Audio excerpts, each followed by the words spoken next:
Sejarah Dunia yang Disembunyikan. Karya buku Jonathan Black. Bab 7. Zaman setengah dewa dan para pahlawan. Yang kuno, Amazon, Henok, Hercules, Theseus, dan Jason. Ketika Herodotus bingung karena patung kayu aneh dari raja-raja yang telah memerintah sebelum raja manusia manapun, pendeta-pendeta Mesir mengatakan kepadanya bahwa tidak seorang pun bisa memahami sejarah ini tanpa mengetahui ketiga dinasti. Jika Herodotus pernah menjadi anggota di sekolah-sekolah misteri, ia akan mengerti bahwa tiga dinasti itu adalah pertama, generasi tertua dari dewa-dewa pencipta, Saturnus, Rhea, Uranus. Generasi kedua adalah generasi yang terdiri dari Zeus, saudara-saudara sekandungnya, dan anak-anak mereka, seperti Apollo dan Athena. Dan terakhir, generasi setengah dewa dan pahlawan.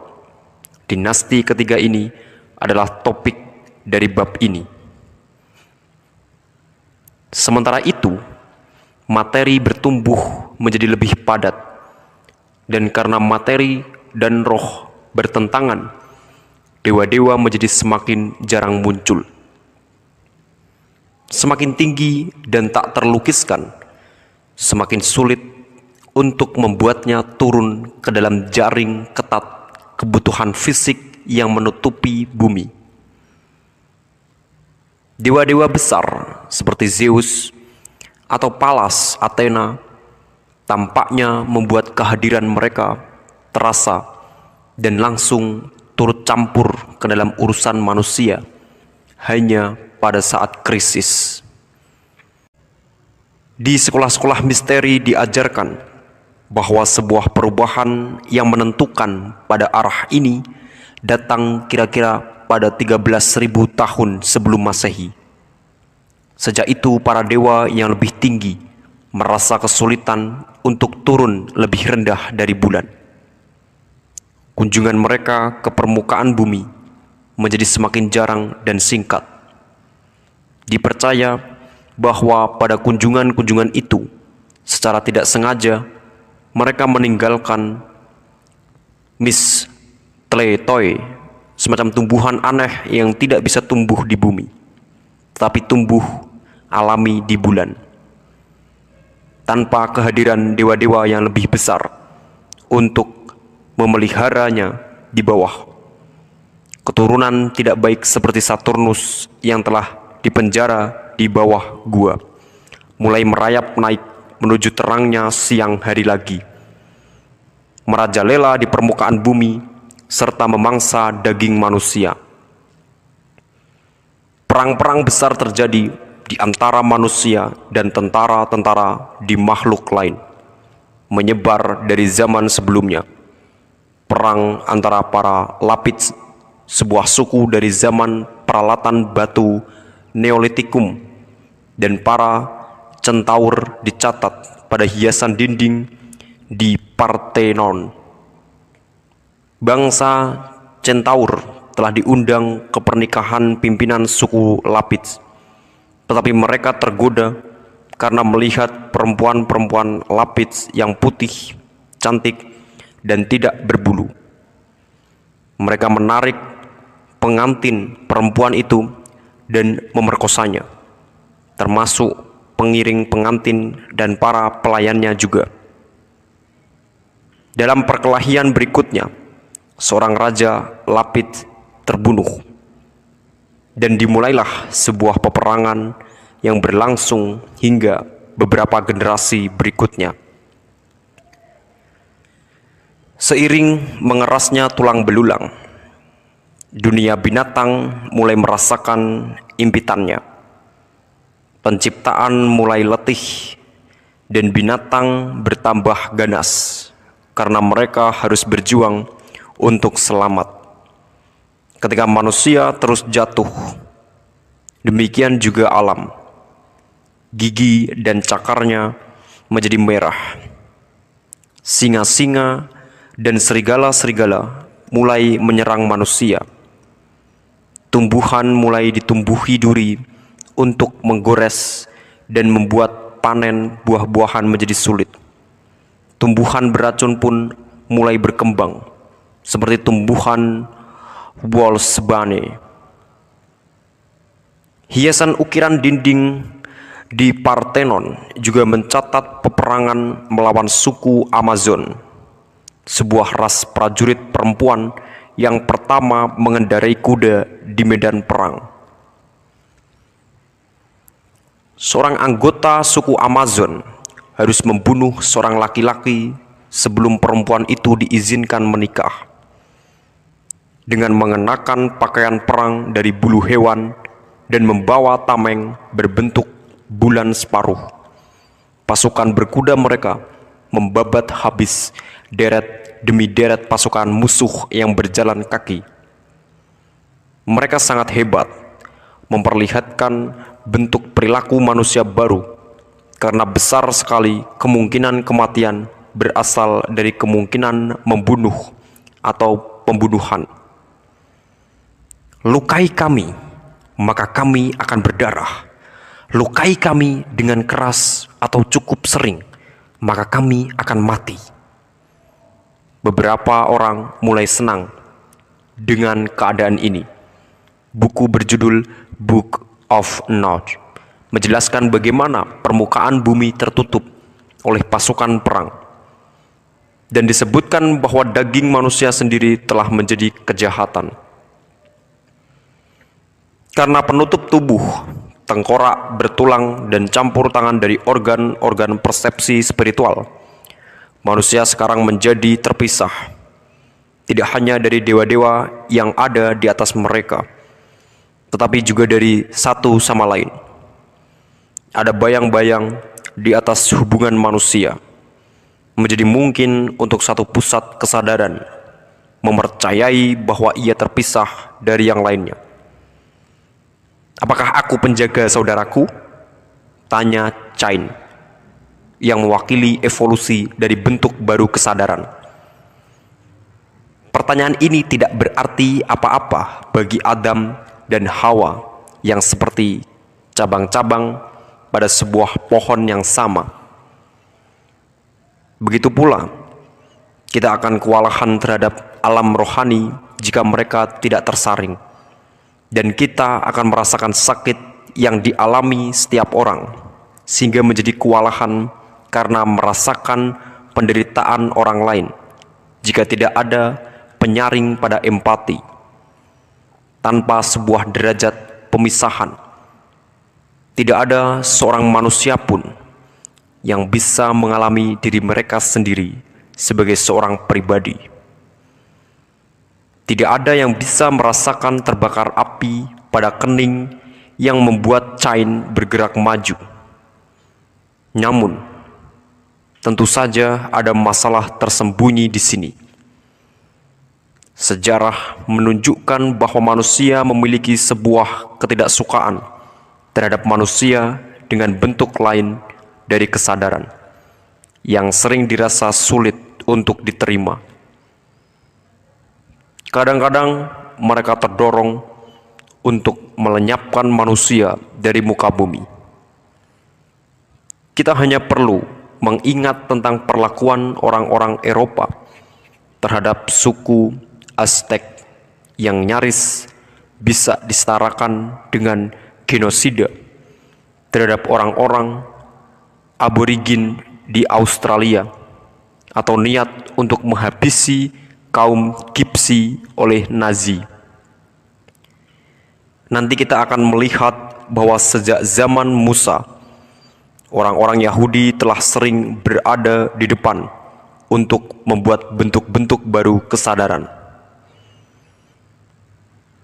Manusia sekarang dibebaskan untuk membuat kesalahan, untuk memilih yang buruk dan menikmatinya.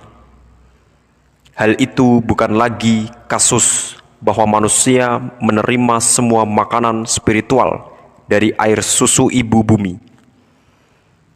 Hukum alam dan hukum moral bukan lagi hal yang sama. Bumi menjadi lebih dingin, lebih keras, dan lebih berbahaya dalam banyak hal yang berbeda. Orang-orang berjuang untuk selamat dan kadang-kadang akan berusaha dengan sangat keras untuk bertahan. Mereka mendapati bahwa jalan di depan mereka akan selalu dibuat dengan bahaya kematian. Tetapi jika tidak mengambil jalan itu, mereka akan mati juga. Mulai sekarang dan seterusnya, mereka berani mengambil resiko untuk apa yang mereka hargai, atau mereka akan kehilangan hal itu. Di luar sebuah titik tertentu, tidak ada jalan kembali. Titik itu mereka tahu harus diraih. Mereka mengungkap hal-hal yang tidak nyaman tentang mereka sendiri. Juga bahwa mereka telah menjadi brutal karena dunia baru ini dan memiliki perilaku seperti cangkang keras yang melindungi. Untuk membuka cangkang dan memperlihatkan sisi peka diri mereka sendiri, sisi yang lebih baik yang bisa membawa mereka ke kehidupan yang sebenarnya lagi, merupakan proses yang amat sangat sulit yang hanya sanggup dihadapi oleh sedikit orang saja. Dunia menjadi lebih gelap, sebuah tempat paradoks, tempat semua yang berlawanan bertemu, dan tempat penuh luka untuk menjadi manusia. Sebuah dunia yang memerlukan pahlawan. Sosok terbesar dan paling menakutkan keturunan Saturnus akhirnya muncul. Typhon muncul dari laut, langsung menuju Olympus, meludahkan api dari mulutnya, dan menghalangi matahari dengan sayapnya yang menyerupai sayap kelelawar. Ia berkepala keledai, dan ketika muncul dari laut, dewa-dewa melihat bagian bawah pinggangnya hanya berupa lilitan ribuan ular. Zeus berusaha mengalahkannya dengan menggunakan kilatan petir, tetapi Typhon mengibasnya dengan mudah.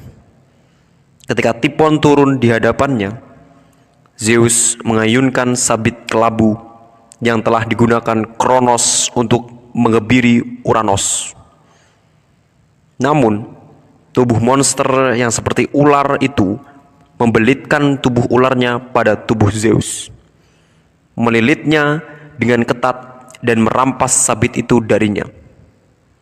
Kemudian, dengan menjepit raja segala dewa itu, Typhon memotong semua urat Zeus. Zeus tidak bisa mati dan tidak bisa dibunuh. Tetapi tanpa urat-uratnya, ia benar-benar tidak berdaya. Typhon mengambil urat-urat Zeus dan bersembunyi di sebuah gua untuk menyembuhkan luka-lukanya. Apollo dan Pan muncul dari kegelapan dan menyusun rencana. Mereka pergi untuk bertemu Cadmus, pahlawan pembunuh naga, yang berkeliaran di bumi mencari saudara perempuannya, Europa. Zeus telah membawanya pergi dan menyamarkannya sebagai seekor lembu putih. Sekarang Apollo dan Pan berjanji kepada Cadmus, jika ia membantu mereka, pencariannya akan berakhir. Pan memberikan serulingnya kepada Cadmus sehingga bisa menyamar sebagai seorang gembala. Pahlawan itu pun meniup serulingnya untuk Typhon yang sedang terluka. Karena belum pernah mendengar musik, Typhon terlena oleh bunyi asing baru itu. Cadmus mengatakan kepadanya bahwa musiknya tidak lebih bagus daripada musik yang dimainkan dengan lira. Tetapi sayangnya, senar-senar liranya rusak. Tipon memberikan urat-urat Zeus kepadanya, dan Cadmus berkata bahwa ia harus kembali ke gubuk gembalanya untuk memperbaiki senar liranya. Begitu Zeus mendapatkan kembali urat-uratnya dan mampu mengejutkan monster itu, ia menaklukkan dan menguburnya di gunung Etna. Hal penting yang harus diperhatikan di sini adalah Zeus hanya bisa menyelamatkan karena bantuan dari seorang pahlawan. Dewa-dewa itu sekarang memerlukan manusia. Mitos pahlawan-pahlawan Yunani, Cadmus, Hercules, Theseus, dan Jason adalah beberapa pahlawan yang paling terkenal dalam sejarah manusia. Tampaknya mereka menghilang sama sekali dari catatan Alkitabiah. Tetapi menurut tradisi kuno, mereka dilestarikan dalam perkumpulan-perkumpulan rahasia. Cadmus dikenali dengan nama Henokh, manusia pertama dalam tradisi Ibrani, tempat dewa-dewa minta bantuan.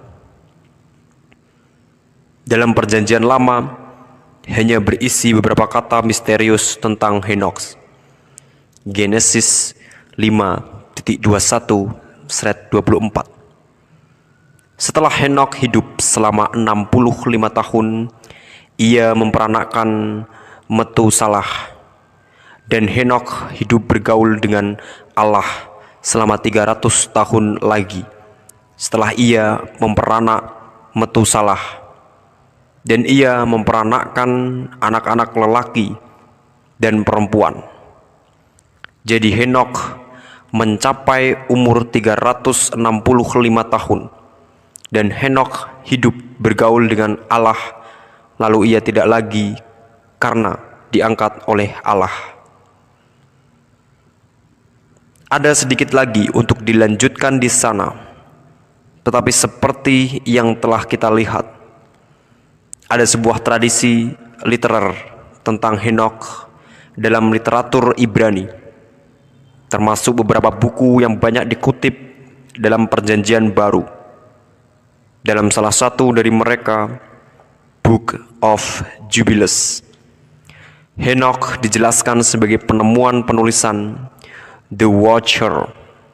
Tetapi ini terjemahan yang ceroboh. Maksudnya adalah ia menemukan yang maksudnya adalah invented atau menciptakan bahasa itu sendiri. Tradisi Ibrani menampilkan Henokh sebagai sosok asing. Wajah bercahayanya membuat tidak nyaman untuk dilihat, dan ia ternyata kehadirannya juga tidak nyaman. Dalam hal ini, ia mungkin mengingatkan kita pada Yesus dari Gospel yang mengucapkan kata-kata indah dengan cepat, tetapi merasa bahwa ia ingin pergi karena ingin sendirian bersama dengan makhluk-makhluk spiritual agung yang memperlihatkan diri mereka kepadanya. Dalam kesendiriannya, Henokh mampu berkomunikasi dengan dewa-dewa dan malaikat-malaikat dengan jelas yang dengan cepat menghilang pada manusia. Pada awalnya, Henokh akan tinggal selama 1 hari untuk mengajarkan banyak hal, lalu menyendiri selama 3 hari. Kemudian ia hanya melewatkan 1 hari dalam seminggu, lalu menjadi 1 hari dalam sebulan, dan akhirnya 1 hari dalam setahun.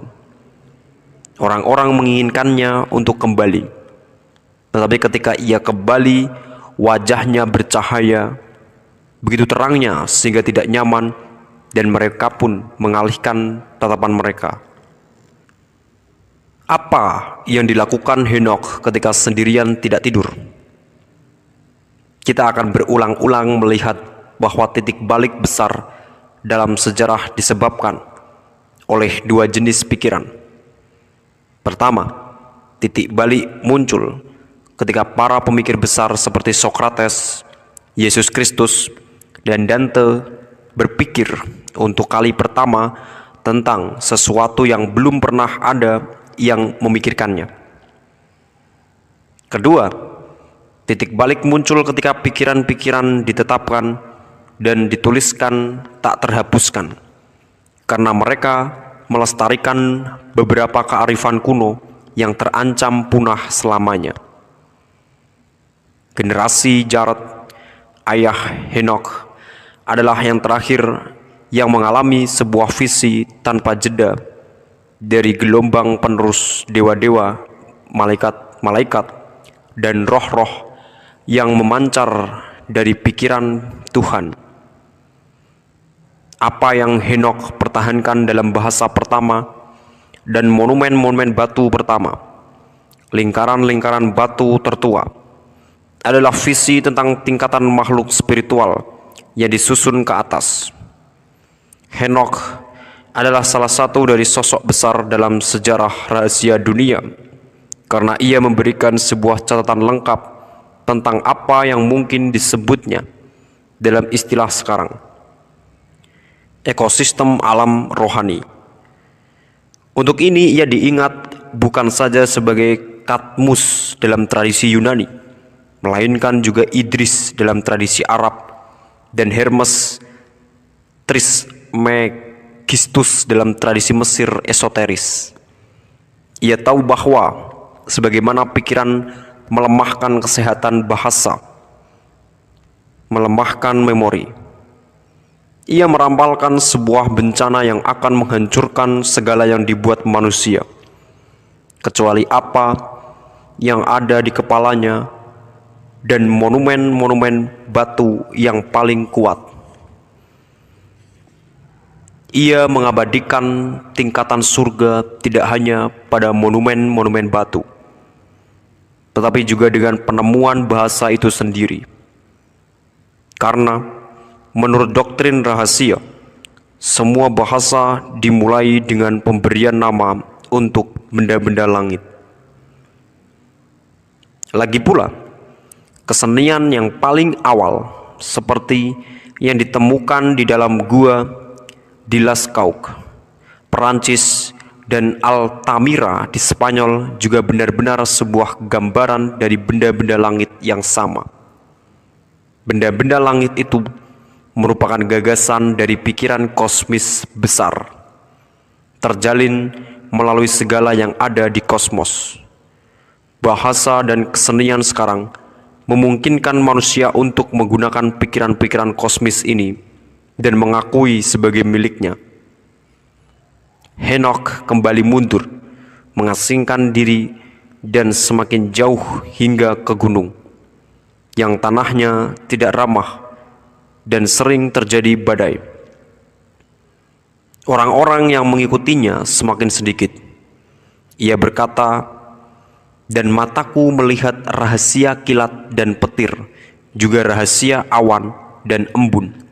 Dan di sana aku melihat dari mana mereka berjalan, serta dari mana mereka berasal untuk merendam bumi.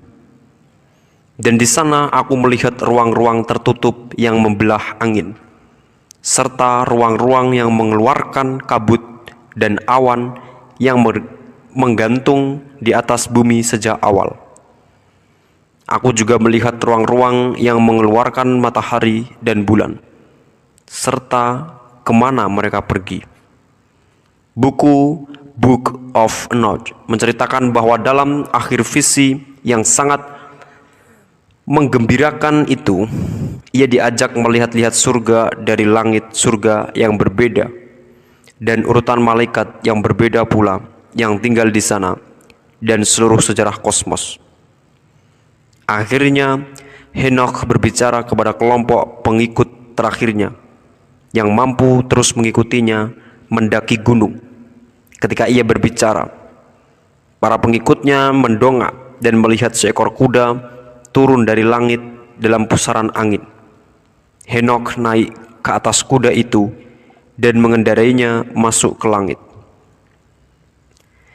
Apa yang kita pahami dari kisah kenaikan Henokh ke langit adalah bahwa ia tidak mati sebagai manusia biasa, karena ia bukan sepenuhnya manusia. Seperti manusia setengah dewa lainnya dan para pahlawan tradisi Yunani, Henokh atau Kadmus adalah seorang malaikat dalam tubuh manusia.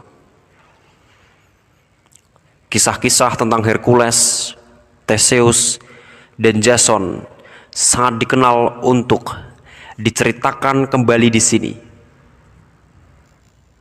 Tetapi aspek-aspek mereka memiliki nilai penting untuk sejarah.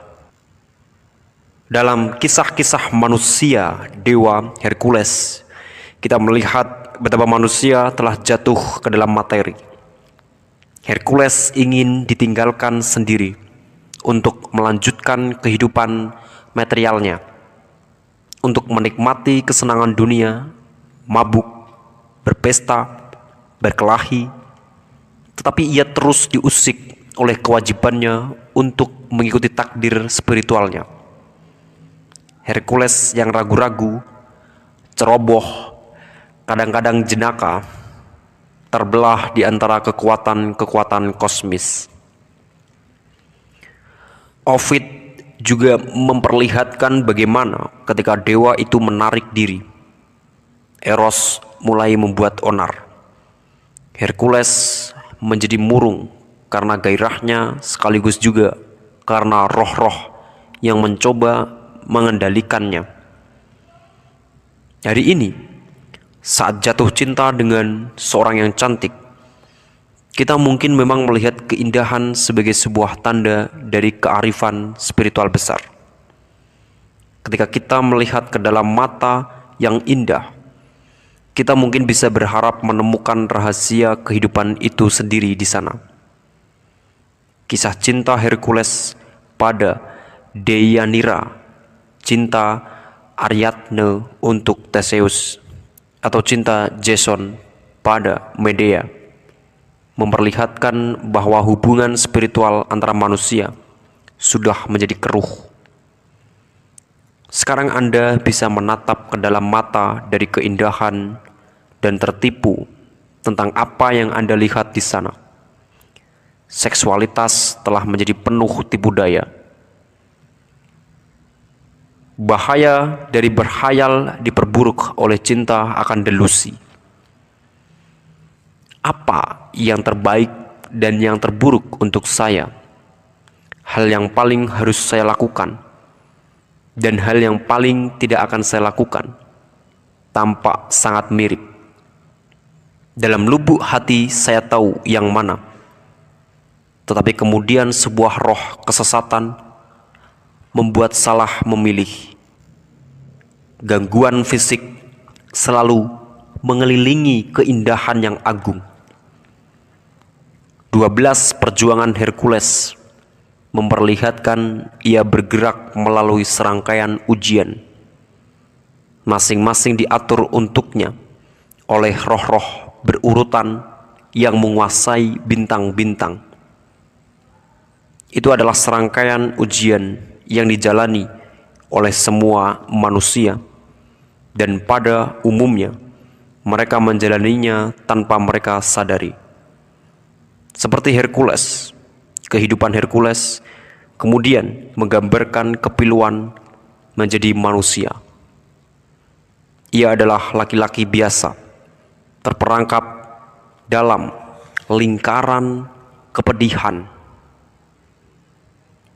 Bagi kepekaan modern, kenyataan dari sebuah kisah yang berupa perumpamaan membuatnya menjadi penggambaran yang kurang tepat dari kejadian-kejadian yang sebenarnya.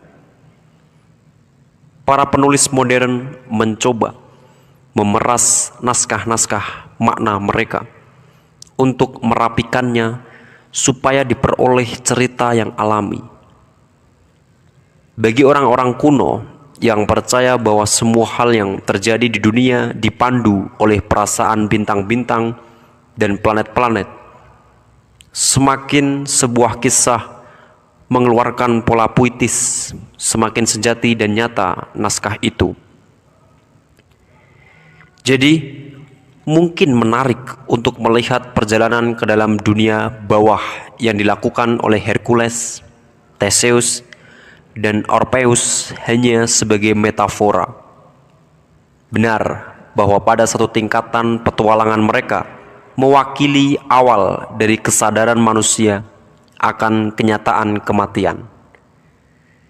Namun, ketika Hercules mencoba untuk membayangkan petualangan bawah tanah Hercules, Theseus, dan yang lainnya, kita jangan memandang petualangan mereka sebagai perjalanan murni, internal, atau mental, seperti yang mungkin kita renungkan hari ini.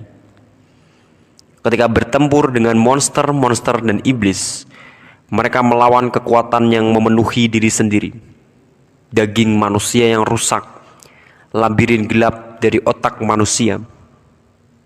Namun mereka juga melawan monster-monster yang sesungguhnya, yang berupa darah dan daging.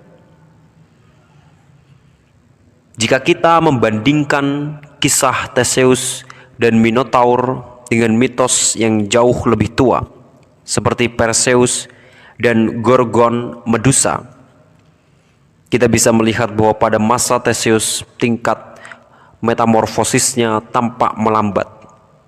Dalam kisah Perseus, setiap episode melibatkan kekuatan supranatural atau perubahan magik. Sebaliknya manusia banteng Minotaur tampaknya merupakan orang selamat yang langka atau tersesat dari epos terdahulu. Petualangan terakhir yang dijalani orang setengah dewa dan pahlawan-pahlawan bersama-sama juga harus ditafsirkan sebagai membawa beberapa lapisan makna, termasuk lapisan historis. Peperangan dilakukan untuk mencoba mencuri pengetahuan tentang tempat suci di dalam dari suku saingan. Dan pada satu tingkat pencarian, Jason akan bulu domba emas merupakan contoh dari serangan seperti itu saja. Isaac Newton mengungkap beberapa kearifan rahasia dari persaudaraannya ketika ia berkata bahwa pencarian bulu domba seperti perjuangan Hercules, mengikuti perkembangan matahari melalui tanda-tanda zodiak. Apa yang tidak diungkapnya, walau tidak disangsikan bahwa ia menyadari hal itu adalah bahwa bulu domba juga mewakili roh binatang yang telah disucikan sepenuhnya dengan katarsis atau penyucian, sehingga bulu itu mengilat seperti emas. Seekor ular melilit pada batang pohon yang berniat mencegah Jason untuk mengambil bulu domba itu. Ular yang merupakan keturunan ular Luciferis yang semula membuat kerusakan ini menjadi fisiologi manusia, melingkar di batang pohon di Taman Firdaus.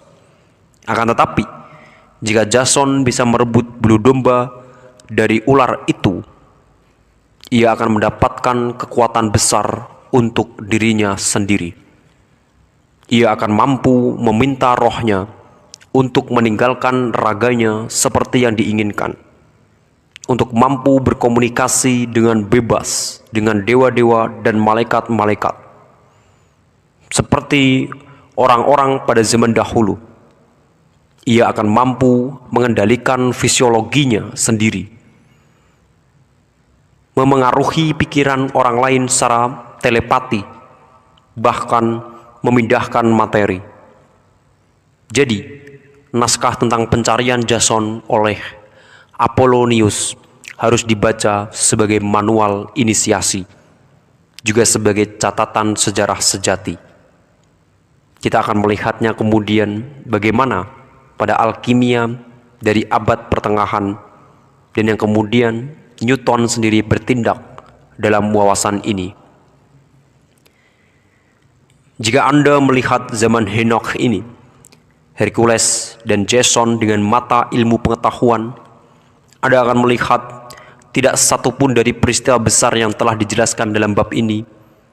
Anda tidak akan melihat pahlawan-pahlawan atau monster-monster muncul dari laut atau dewa hayalan seperti Zeus, atau kekuatan magic hitam menyebabkan runtuhnya kekaisaran.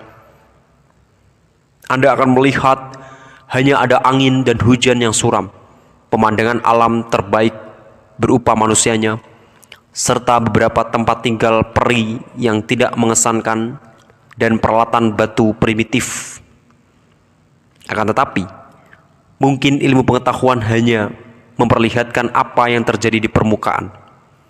Mungkinkah hal-hal yang lebih penting terjadi di bawah?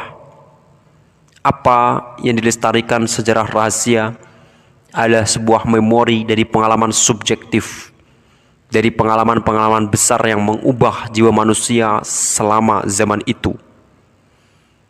Mana yang lebih nyata? Dan mana yang mengatakan kepada kita tentang kenyataan dari menjadi manusia dalam zaman itu yang ilmiah atau yang esoteris, yang tersembunyi dalam mitos-mitos kuno? Jika ada tingkat-tingkat kebenaran atau kenyataan dalam kejadian-kejadian sekarang yang terlewatkan oleh kesadaran akal sehat yang berorientasi ilmu pengetahuan yang kita gunakan untuk mengarahkan jalan melalui kemacetan lalu lintas, pasar swalayan, dan surel,